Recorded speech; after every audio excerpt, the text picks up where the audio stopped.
The breakfast show that wakes you up. The Big Breakfast with Mick Mulcahy. The Big Breakfast on Cork's 96 and 103 FM. And now, one of our most requested wind-ups ever. It's Mr. McCarthy, the poodle, and the chimney sweep. I think it explains for itself. Yeah. Could I have Mr. McCarthy, please? Speaking. Mr. McCarthy, my name is Joe Spillane. I'm a chimney sweep. I'm working on your neighbour's house there, the O'Sullivans. That's right, yeah. At the moment, yeah. They might have told you they were getting the job done, did they? No, I didn't hear, no. You didn't hear, okay. I have a small problem. I'm not quite sure how to explain this to you, Mr. McCarthy.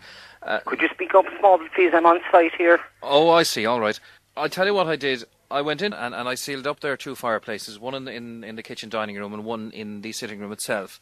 We sealed them up with sealing bags, you know, for sweeping the chimney. What concern of that is mine? Well, I tell you what happened. We had a problem getting up about 2 feet past the flue, so I had to go on the roof and sweep them down. Now, normally in a semi-detached house, the two left and two right chimneys serve the houses on the left and right respectively. So I didn't have any problems. I swept the two on the left very effectively. I thought they cleared right down to the flue. However, in the case of your houses, for some reason, we have the front and back one serving each house, if you know what I mean. So when I went back into the O'Sullivans and went into their sitting room and unsealed the fire, I was very surprised not to find any soot there. Certainly not enough that I would have swept down, you know. So whatever thought struck me anyway, I went next door and peeped in your window. My window? Yeah, lovely curtains, by the way. Where did you get those curtains? What are you on about? What game are you up to? There's a lovely cut to the curtains. Did you get them in town? Was it Murray's or somewhere you got them?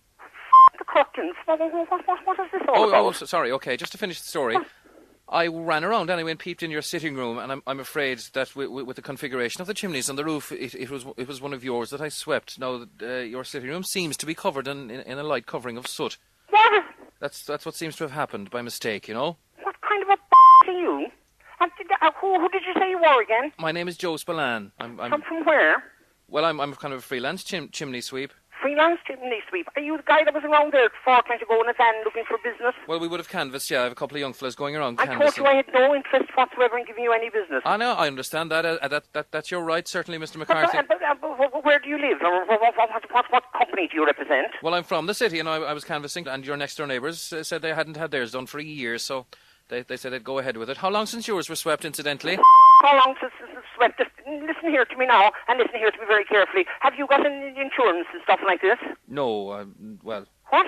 No, well, but I'm quite prepared to go next door now and clean everything up. It'll be good as new once I get it. Oh, Christ! You have destroyed my front room. And are you telling me the truth? Oh, absolutely. I'm just wondering, is there... I know you're on the road on site somewhere.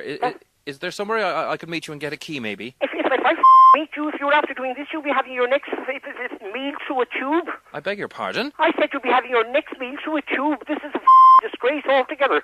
Tell me, well, have you got insurance, I asked you? I don't have insurance, but I'm quite prepared to make good any damage, you see. But no, man, my dear man, do you realise that I've a white standard poodle, a prize-winning dog inside my house? Have you seen the dog? The dog is around, all right. He's a very nice, kind of quiet dog. He didn't even bark when I came to the window. A white poodle, I suppose he's destroyed now as well, and he's my wife's pride and joy. As you know, we've no family. Well... This is disgraceful. Well, I must meet you immediately. If he's grey or black, sure, I'll get him washed for you. But I guarantee you now, is your wife working? My wife is not working. She's with her mother. She goes to her mother every morning, and then she looks after her mother. Her mother is invalided. Why should I be telling you these things? I want to know now exactly what have you done to my house. And when are you expecting the old tart back? Pardon? I said, when are you expecting your wife back? Did you say something else apart from that? No, it must be interference on the phone, I'd say, Mr. McCarthy. When are you expecting her back, do you think? She won't be back until late this evening. I'll pick her up in her mother's house. Could you explain to me exactly what have you done to my house? Well, as I say, it was a mistake on the roof. I had a problem getting up, so I had to go up on the roof and brush down. I seem to have brushed... Brush down? If you're cleaning a chimney, you brush up. You put you a fool of f***ing what are you? You put the brushes up through from the fireplace up. You push it. I'm in good price, and you're retarded or something, are you? Well, I tried that, you see, Donkey Butt, but it didn't seem to work. You're calling me names. Can I meet you? Where can I contact you? It's called Broadcasting House. Who? This is Mick Mulcahy. You're on Cork's Big Breakfast, Mr. McCarthy. Your friend John asked me to give you a call and wind... You Have you heard the wind-ups? Oh, yes, apparently I've heard something about somebody in a farm or something about, I heard one morning there about some woman that had cattle and animals or something. And you were a box if there was ever one. And do you remember what you said to John, Mr. McCarthy? Pardon? Do you remember what you said to John? I don't really know. You said, that's so-and-so. I won't mention the words, would never catch me. Yes. Well, but this is a load of bullshit that you've been giving me about my front room, is it? all in good fun. Oh, thanks be to God, because we just bought a new 3-piece suite out in Goods Value Furniture there last week, and my